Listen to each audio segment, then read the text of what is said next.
Smoking is allowed on the SJSU campus, but smoking what and where? The university has guidelines that allows anyone to light up, but not many people know the rules.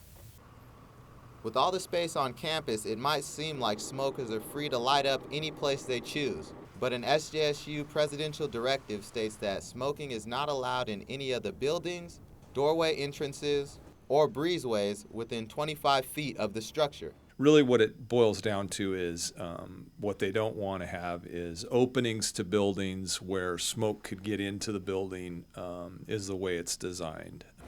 The reason for the rule? Concerns over secondhand smoke. I don't really like the smell of cigarettes, so it's cool if they do it in designated smoking areas, but on campus where I don't think it's allowed, I'm not really for it. The university police department enforces the campus smoking policy and can issue citations, but it usually doesn't come to that. Police usually just ask violators to move to another location. We can cite for it. We typically do not. We typically use an approach of education, and people typically will comply with that. If someone is cited on campus for violating the presidential directive, it is seen as a misdemeanor. But on the outer parts of campus where the city has jurisdiction, it becomes an infraction. Well, I'm not a smoker, but I feel sorry for smokers sometimes because I feel they're victimized. So I understand having some smoking laws, like preventing smoking in certain areas of campus, but I don't think it should be widespread ban on smoking. With vape pens gaining popularity, the university is gathering information in order to possibly regulate their use. Legislation is in the works, but nothing has been passed yet. One thing the university is set on is that vape pens are not to be used indoors. For now, at least, vape smokers can puff away anywhere they like. The use of marijuana is not permitted on campus with or without a medical marijuana card.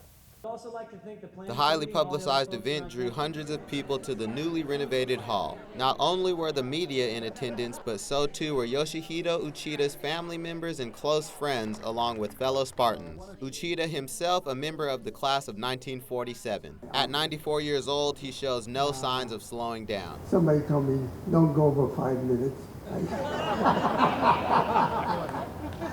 Anyway. After the opening speeches, Uchida was invited to cut the ribbon, solidifying the rededication. Downstairs, a short presentation acted as a history lesson about both the building and the man it honors. Uchida qualified judo as an Olympic sport, bringing it to international recognition. Judo played an influential role in shaping Uchida's life. It's not to give up, to keep struggling. The struggle you never get rid of.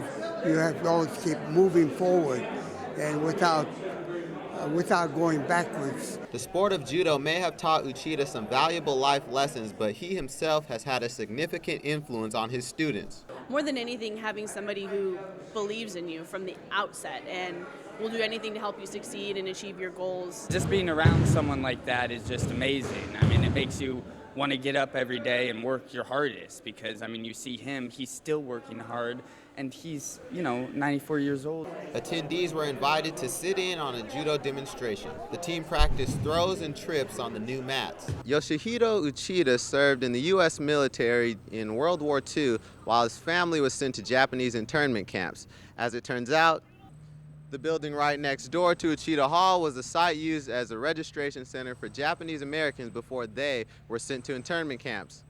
Following the construction, a plaque will be placed outside of the gymnasium, marking its historical significance. On campus, Marcus Rogers, Update News. A student on campus turned his hobby and passion into a potential career. Karel Bashand is your average college student. The week before midterms, you'll find him in his dorm room studying and preparing just like any other student. His wall pays homage to actresses and supermodels, but from time to time, you'll see hints of watch paraphernalia throughout his room.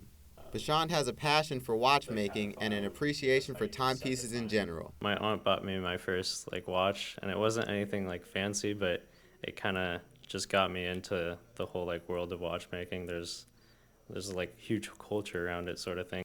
From the day he received his first watch, Bashand started to feed his interest by watching YouTube videos. He came across what is known to be the blog of the watch world, called A Blog to Watch. This opened his eyes to an entirely new world of timepieces. I was like, man, I have to own this watch, but I couldn't afford it, of course, being a college student. So I decided to like have a go at making it myself, sort of thing, on the computer. And he did just that. 2 years later, Bashan created a nearly perfect replica of the watch he most admired, the Yearwork UR202. He started by gathering photos of the watch from various angles in order to sketch the watch and its dimensions. After that, he converted his sketches using an online software. And when the final project was done, he had a 3D printing of the watch made. I probably put in 1,200 hours just, every day whenever I would have the chance outside of school when I wasn't studying and stuff. I was working on the watch. Among his friends, Bashan is seen as a funny, smart, and outgoing guy in times of relaxation. But when it comes to work, he is extremely dedicated. Whatever he does, whatever he says, he completes. And I think it's through passion and perseverance that made him get through this whole process of starting and completing the watch. Finding time to stay active can be challenging for college students, especially during a busy school week. Many turn to dietary supplements as an easy go-to for energy boost, fuel for the day, and athletic performance.